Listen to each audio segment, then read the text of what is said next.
Hey everybody, here we're going to talk about the long 19th century in missions. We're going to talk about in another lecture, which I'll also email you, the modern theological imagination. Make sure that you listen to this one first. I'll try to remember when I do the next one to say if you haven't listened to this one, you need to listen to this one first. So listen to the long 19th century one first, because we're going to talk about missions and basically everything that happens from the fall of the Holy Roman Empire, which we remember from the time of the Protestant Reformation all the way up to the present when we get to, because we're heading towards Nazi Germany. Basically, the lectures I'm trying to illustrate in the next couple days the connection between the Protestant Reformation and everything that happens in Europe between World War One and Two. So the important thing, obviously, we're going to talk about today is colonial holdings. There's going to be a lot of stuff that we're going to explore. A lot of good stuff we're going to explore.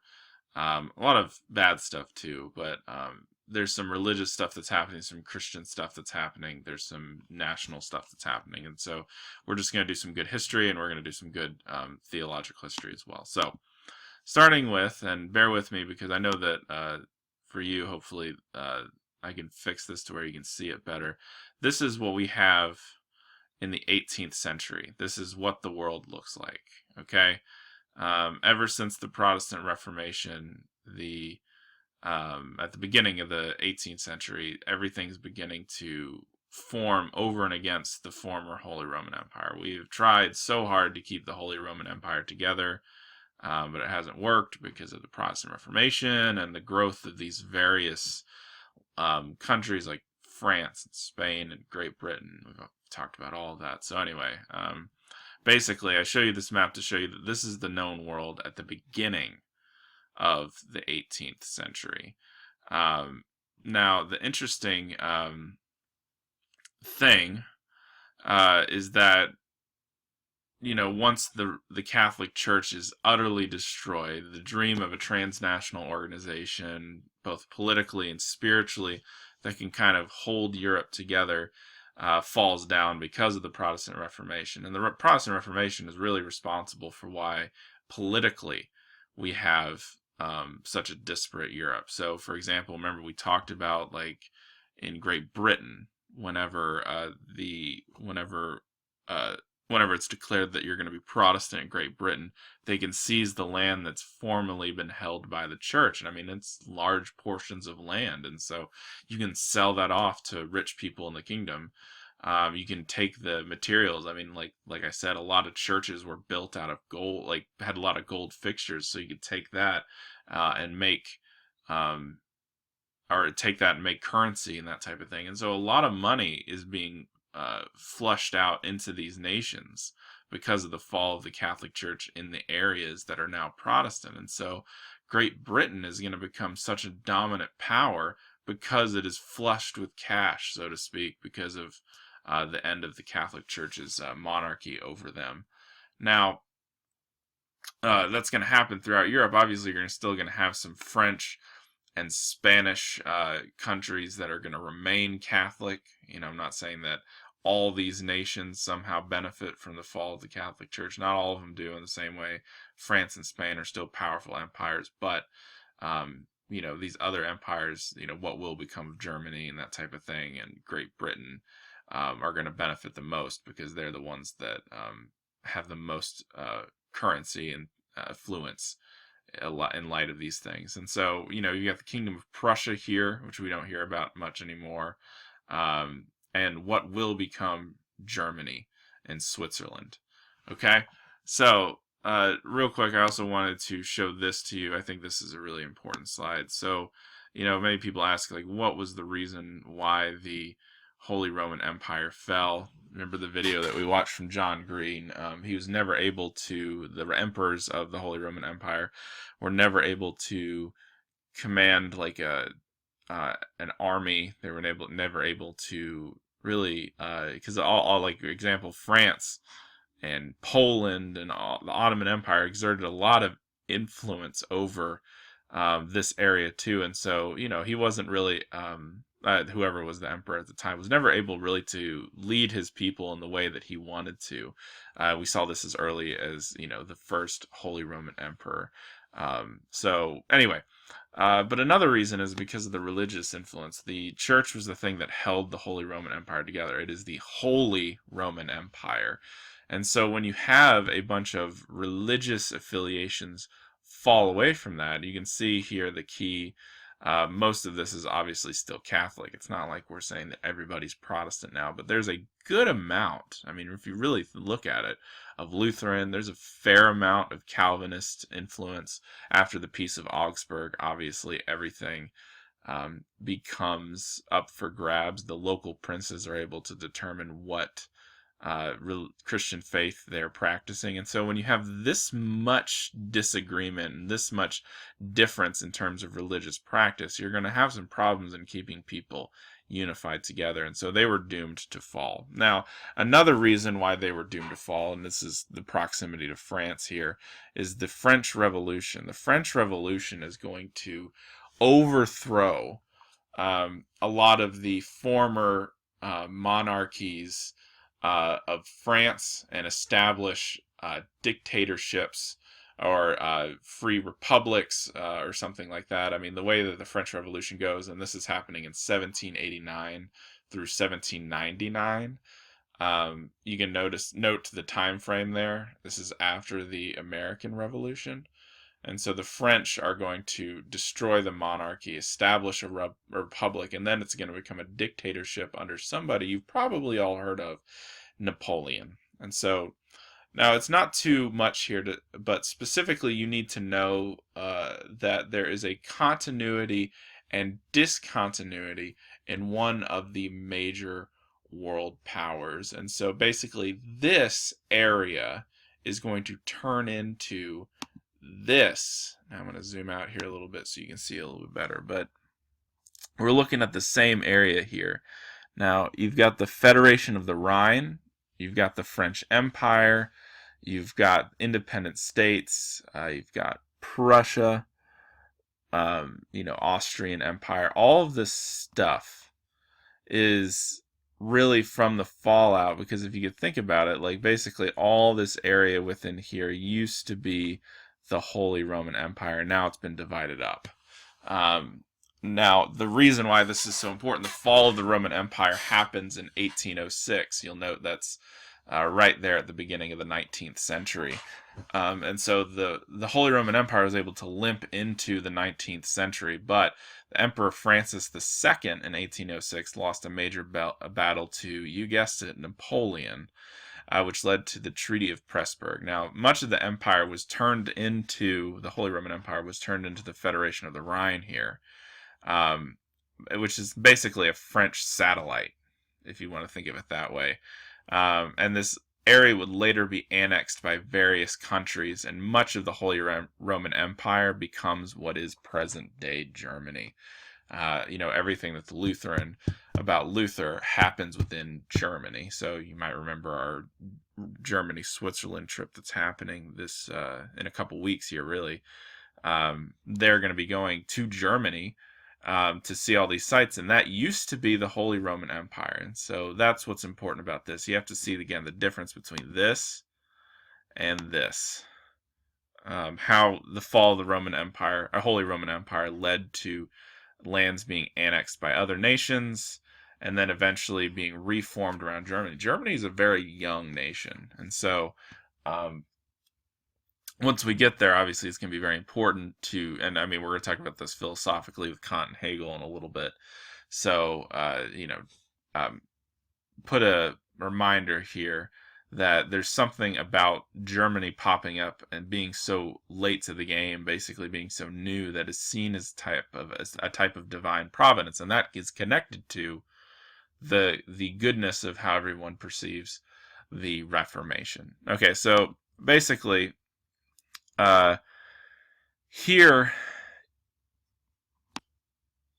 is the basically the the laying out of all the different Protestant and Catholic religious affiliations in Europe around the time of the late 18th, early 19th centuries.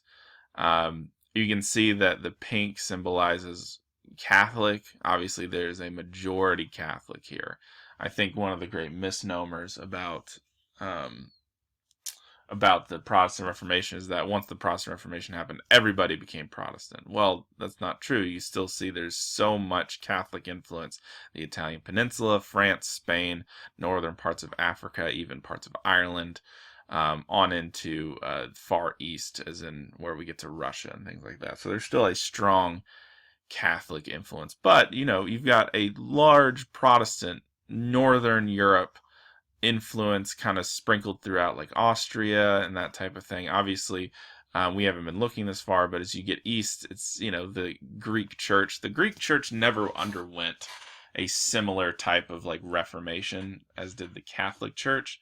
There was never any type of dissension. And so, there's a whole history that could be told of like the Eastern European states on into, Russia and things like that, of their religious history, but we just don't have time for that. But it's interesting to note, and I just want to pull this up here, that basically there was no equivalent version of the Protestant Reformation in the Greek Orthodox Church. They split with the Catholic Church early in the medieval church over the issue of, obviously, the filioque. That's where they added "and in the Son" and the Spirit's procession from the Father. And then obviously during the time of the Crusades, when the Western Crusaders sacked Constantinople, obviously they're going to split from the church at that point. But ever since then, they have been one unified church, and there's something valuable to acknowledge about that. Now, obviously you'll see that the Buddhists have not Buddhists, I'm sorry.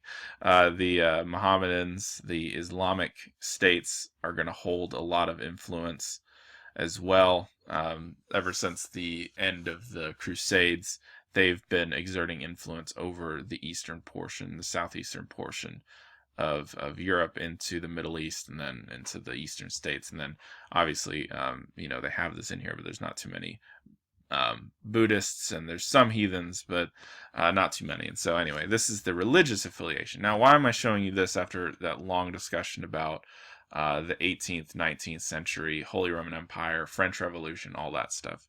Because as these states are going to begin to become individuals, so now you have Spain, you have France, you've got Britain, you've got Germany popping up, you've got Prussia. I mean, you've got all these different states that are popping up exclusively for themselves. The thing that the Catholic Church did by dying was allowed these nation states to rise and be individual states for themselves. They're going to want to have colonial holdings. That's what you have when you have England going to the New World and establishing British colonies, right? Now, it's not just holding colonials, it's all done under the guise of missions. And so, for example, when Cortez goes from Spain into Central America and areas in Mexico or things like that, he is going to do it under the flag of conversion. And so missions is going to birth colonialism. They're going to send missionaries. A lot of these Protestant churches are going to send missionaries. The Catholic Church is going to send missionaries to other locations in order to convert people to their Christian faith, to the Lutheran cause, to the Calvinist cause, to the English cause, to the Catholic, on and on, obviously. And so the missions movement, and here's where it gets interesting, is going to start to, because when you have a missionary, let's say, for example, from Spain, the first thing they're going to do is they're going to plant the Christian flag. It's a missions movement. But the second thing they're going to do is plant the Spanish flag. This is an area not only that is going to become Christian, but it's going to become Spanish. And so, looking at this, in the mid 18th century, here are the colonies. I'm going to zoom out, hopefully, so you can see these. Yeah, there we go. Oh, bear with me. There we go. All right, so this is the known world. And so, for example, you've got the United Kingdom. You can see right there, that's the United Kingdom. But you also have colonies in America and in Canada, and just a little bit throughout the world. Now, obviously, most of these are centered around coastal realities, right? Now, you can see Turkey's gray, but it's this dark gray. So, I just don't think that they own everything. This is clearly, obviously, Russia, which is just this big portion of land. But basically, everything's coastal, right? Because everything has to be everything has to be approached by the sea. And so it's really just the stuff that's on the ocean. They haven't really ventured into, for example, Africa to colonize Africa. Now, Spain obviously has been doing this for a while.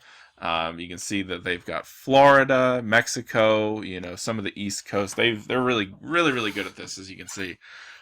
So most of this is going to be Spanish. Obviously, England is going to be late in the game. But note the minimal amount of colonies that are in existence in the 18th century, right? There's not too many. But as this Protestant Reformation becomes solidified, obviously the Holy Roman Empire falls and things like that, these states are going to get more money, and they're going to use that money to go get more colonial areas. And so the advantage of Britain having the eastern portion of the United States is, think about all the crops and trade goods that come out of here. That was one of the problems that the colonies had, is that they were taxed so heavily on their production of these things that they wanted, representation. They felt like they had no rights and things like that. So this is really important. Now, next, here we have the 19th century, 1800. And so look at what's changed. Obviously, Spain is just being, incredibly ambitious here. They own most of South America. They own basically the southwestern portion of the United States, all of Mexico, Central America, on up into, portions of even the United States. As you can see, the United States has become a free nation. They're no longer associated with the United Kingdom, but the United Kingdom still owns portions of, up into Canada. And they have Australia. You can see that along the coast, they have some areas. Obviously, they have a big influence in India, things like that. And for the most part, that's really it. It's Spain. It's the United Kingdom.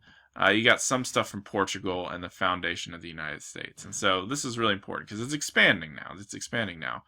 And we go into 1822. Now, what's changed here?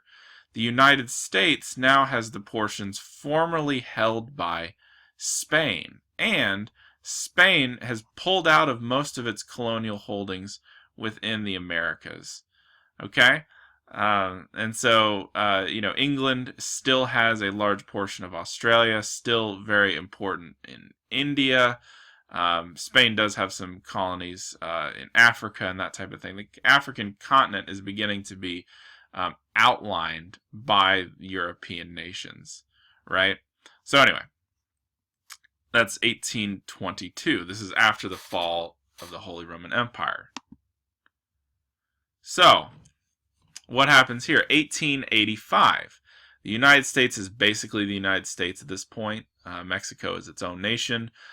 You've got the United Kingdom that has a bunch of colonies in Canada. You can see it has all of India now. It has most of, except for the very center portion for some reason, of Australia. It's got a lot of Africa. I mean, this, like I said, look at going back to the beginning here. Look at the increasing amount of colonies on the coastal portions of Africa. They're just slowly creeping in to Africa, right? Spain still kind of keeping to itself. Now, here we have in 1898, and here we're approaching the end of our time here. You can see the areas that are held by Great Britain. The United States is the United States with Alaska. You've got a lot of different countries here, but look at, some of the nations obviously are forming within Africa, but look at the change in terms of like how much Britain owns across the world. And so what I'm wanting you to see here is going back to the very beginning here, thinking about these religious faiths, because these are going to be the main influences on the Christian portions of the world. And so when you go here, these areas are going to become Catholic because Spain is Catholic. These portions of the United States are going to be Anglican for the most part because, England is Protestant. And so all of these things matter because basically, with the exception of the United States, we're going to become basically just a hyper version of England. But for the most part, learning Christianity in these various parts of the world meant not only becoming like a Catholic or some type of Anglican or other type of Protestant, but becoming a member of this European culture. Europe was the place where culture was had, and so to be a good Christian meant to be a good Englishman, or to be a good Christian meant to be a good Spaniard, and things like that. And so here's our last map. 1920, the colonies, obviously, there's still colonial holdings in the beginning of the 20th century. And there's, France is going to come on strong here. Obviously, the United Kingdom still has a bunch of places. The United States, for the most part, is just going to hold to having, portions down here. South Florida and Alaska and things like that. But this is what the world looks like as we're heading into the world wars. To be a good, in France especially, in the colonial holdings in Africa, to be a good Frenchman meant to be a good Christian is to be a good Frenchman. Now, the problem is that there are things about these cultures, like, for example, with France and Africa, that cannot be assimilated into France. Now, obviously, if these are French colonies, they're no longer being considered, the people that live here are no longer being considered by their own, like, normal tribal identity. They're being assumed into France. And so no longer are they, because of the space that they live in, defined by their space. Everything's being assumed into France. Right? And so the identity that they take on has to be now a French identity. And now it's up to every single individual within the colony to become a good Frenchman, because they don't live in France. They're not identified geographically with France. And so they have to become French. But there's going to be one problem. There's something about these African citizens of the colonies that can never be assimilated into France. What is that? Skin color. So when the self becomes, or when the person becomes the sole bearer of meaning or of individuality or of identity, then there are things that are not going to be assimilated. The main difference between Frenchmen, as they exist within France, and African colonies is skin color. And so racism is no longer going to be a thing that distinguishes between nations. We talked about ethnicity, and race were words that originally meant nation. So you were a part of the French race, you were part of the English race, and all that stuff.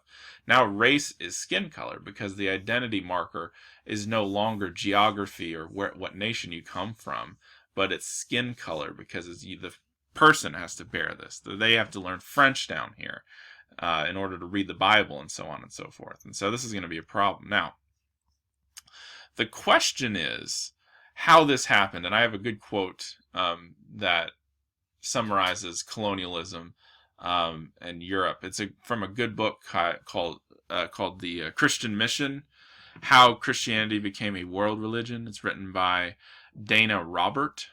I would recommend you picking this up if the European colonialism and missions movement is something you're interested in. And so here's the quote: European colonialism provided both opportunities and limitations for the expansion of 19th century missions. Traders often opposed missionaries because they interfered with their exploration of local peoples. When, at the urging of the abolitionists and missionaries, the British Parliament forced the British East India Company to permit missionaries in 1813, India became one of the largest mission fields. China's unreached millions attracted major mission interest, and by the mid-19th century, a series of unequal treaties opened certain port cities to foreign residents, including missionaries. The scramble for Africa was unleashed by Britain in the conference of 1884 and 1885. Let's go back and look at that. So the scramble for Africa is going to begin right around this time, right? In which Europe and countries carved up the continent into their own spheres of influence. So see how this progressed. All from that conference here. Colonialism in Africa typically resulted in missionaries being welcomed into colonies under their own nation's control, and being restricted from entering those under the control of other European nations. And so, as they took over these areas, as France took over this portion of Africa, the French missionaries were allowed into this area, but they weren't allowed into the areas populated by the United Kingdom because they had their own missionaries. And so that's why religiously, socio-politically, all of these areas are basically become microcosms of the states from which they come. And just look at the amount of power that England has. I mean, it's incredible, right? India, Australia, Canada. I mean, come on. This is insane. And the point that I'm trying to make here is that basically there's going to be an indistinguished and blind-eyed turn to the fact that when we take missionaries into these other nations, into these other parts of the world, they no longer are considered as nations unto themselves, but become a part of the empire that plants those colonies. Furthermore, the inability to see that when they were converting people, for example, within Algeria and the areas within Africa, when they were converting people to the Christian faith, they weren't making Christian converts. They were making French citizens. They were making English citizens. And you have to see that, because the problem is that they assumed that their culture was the culture, the most Christian culture. Remember, I told you to put a bookmark in the idea about Germany coming onto the scene here. This is important because Germany believed, because it was so new, so powerful, and all the great things were coming out of Germany, that their time and their place was God ordained. It was God was on their side. And so because that was the case, then they had to go out and make not good Christian citizens, but good German citizens. And so we're going to talk about how this can be the case with these two fellows here, Immanuel Kant and Georg Wilhelm Friedrich Hegel. So, what we have here is two idealists. And what an idealist basically is that you can't know anything in particular in terms of like it being the foundation of your knowledge. So think about this in terms of Descartes, right?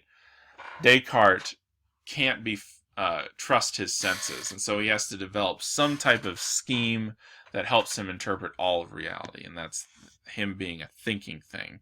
His thinking is what ultimately is the ideal that helps him interpret reality. Now, there's a movement that goes against Descartes called the empiricists, that basically nothing is in your mind that first isn't in your senses. John Wesley is kind of a spiritual empiricist. But Immanuel Kant over here is reacting against them. He wants to establish a system wherein one can universally, by reason alone, determine what is important and valuable. Now, the same thing for Hegel. He is rejecting Kant because it's not just the interior rationality that matters, but the great movements of history. Now, put a bookmark there, because that's going to be important to help describe everything that we just talked about with the long 19th century and colonialism and all that stuff. Why we have it to where these cultures have this kind of superiority complex about themselves is going to be because of thinkers like Hegel. Now, before we get to Hegel, let's talk about Kant, because this also is going to establish what is going to be the anti-Jewish strain within Nazi Germany. This is going to be the anti-particular strain within modernity, but also the blind eye to other. So real quick, I want you to take a couple minutes and read this quote from Kant on Judaism. It's from his famous book, Religion Within the Bounds of Mere Reason Alone. And see what he's saying here about the Jewish faith. So take a couple minutes and just read this.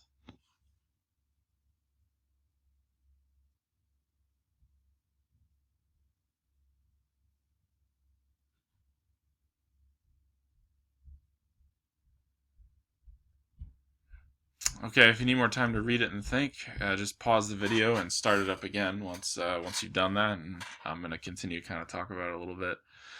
But basically, there's a universal scope of what is actually religion for Kant. Kant is very against anything particular, and so you can see as like individual cultures within colonialism wouldn't matter to him, because what matters is kind of this universal pattern of religious life, or universal pattern dictated by reason alone. Everybody has reason, and so for him it's to establish this form of ethics whereby everybody, regardless of location, environment, or whatever, becomes able to practice the same things in different places. I hope that makes sense. If you have questions about this, we can talk about it on Monday. But basically, for him, Judaism is terrible because it's this particular set of laws to establish a certain nations, and they're not formed themselves into a church, but they wanted to be a state, and so they wanted to be a political organization. So basically, the Judaism, we have to remove all the Jewishness from our tradition because they are just concerned with particularity. Christianity and the Christ is universal because it embodies this universal ethic, this universal moral religion that establishes a kind of pattern for belief that's not based nor founded upon anything particular, but only to the universal, right? And there's tons of stuff I could say about Kant here, and if we were going to go into the readings, I could probably do a little bit more. But basically, what you need to know is that for Kant, it is this universal religion that matters, this universal categorical imperative that teaches us what our duty is regardless of time and situation. And for him, that is not embodied within the particularity of Judaism. Judaism is something to be deeply interrogated because Judaism is for Jewish people, right? That's the history of the Jewish nation, or the Jewish people, the nation of Israel, is that the Jewish faith was for the people of Israel. They were God's chosen people. And so in order to open that up for the rest of the world, you had to disassociate yourself from it. Now, here's what's really interesting about that. Obviously, Kant is embedded within his own culture. He's embedded with European Enlightenment, right? So there's the universal is something that Descartes' really interested in. Remember, Descartes' interested in what everybody can individually do. They can think. And so the definitive factor, or the definitive part of everybody's existence, is the fact that they are thinking things, right? And so he's wanting to establish that as the universal understanding of the world. Now, Kant is a follower of that, but it doesn't mean that he's somehow not embedded within it, because nowhere else in the world is anybody trying to think through the universality of culture other than Europe, other than the Enlightenment. And so this is going to be something, even though you might see it other places, right? But it exists other places because it first exists here. And the striving and the attempts to establish a universal culture, a universal value of culture, is something that Kant is really working at here. Now, so what is important about Kant? Kant is trying to establish this universal religion through reason alone that can be establish a moral kind of compass regardless of time or place, which means removing Judaism, or moving Judaism, right? And Kant has these rules, which we could talk about at a later point if you're still interested. But the important thing about Kant is that he doesn't see his own cultural embeddedness within the Enlightenment, within Europe, but says that his culture is somehow more universal because it's not considered with the particular, because it's concerned with these universal duties and moral actions that is practiced regardless of time or space. Yet, it's still culturally embodied, though he doesn't recognize that. So, it's not really a true universal. So, what about Hegel? Now, Hegel, he is best described, obviously the first rule of reading Hegel is don't read Hegel, and so you guys don't have to. But basically, what's happening with Hegel, right? Hegel is witnessing, look at the date here, right? Right around the time when he is beating Francis II of the Holy Roman Empire. Hegel, and I told you about like Hegel, for him, it's not just interiority. Like when we talked about Kant, it's very much Kant is wanting this, religion that is guided by reason alone, which is the responsibility of everybody's individual interior reflection. Hegel is much broader. He wants the great movements of history to be understood. And so for Hegel, Napoleon is somebody that helps us see these great movements of history. Now, he is the first, Napoleon is the first historical hero of the age driven forward in the self-realization of God in history. And here's a quote from him. I saw the emperor, this world spirit, go out from the city to survey his realm. It is a truly wonderful experience to see such an individual on horseback, concentrating on one point, stretching over the world and dominating it. So, for him, think about this. The important things about history is that there are these figures that embody what he calls the zeitgeist, the world spirit, or the spirit of the time, the spirit of the world. And for him, that person is Napoleon in his own time. These are the people that move history forward. And so you can think about all the different people throughout history that have done this. Moses, Jesus himself, Luther, Constantine, the Caesars, right? All of these like great figures that we study throughout history are these figures who appeal to this world spirit, or become this world spirit. They move history along. They become these great figures. And this is essential to Hegel's system of philosophy, because these large movements of history, these movements where we have this great leader that takes history forward, are so important because they show the work of God, the work of the Spirit within time and space, right? And so Napoleon is important because he embodies that universal spirit that moves history forward. Now, the interesting thing about this, and you have to see this from our perspective today, not from theirs, because Hegel and Kant wouldn't have recognized that they were doing this, but Napoleon is somebody who exists within his own culture. And so it's not just that this person is the embodiment of the world spirit that moves history forward, but we have to recognize that this person is a Frenchman. And so the absolute embodiment of the Spirit of God,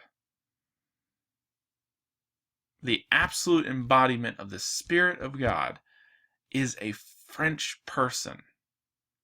And so it can't be divorced from the culture in which it is established. And so if we go back to, again,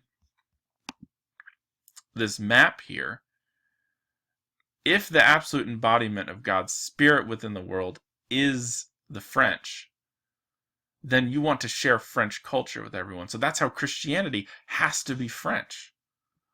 Because the best possible person that we have within history is French. Or, think about it in terms of this, Luther. Luther was German, right? And so we have to share German culture, because if German culture is the embodiment of the Spirit, then Christianity is Germanness. Now, again, they wouldn't have cast it in this specific terms, because think of Kant, right?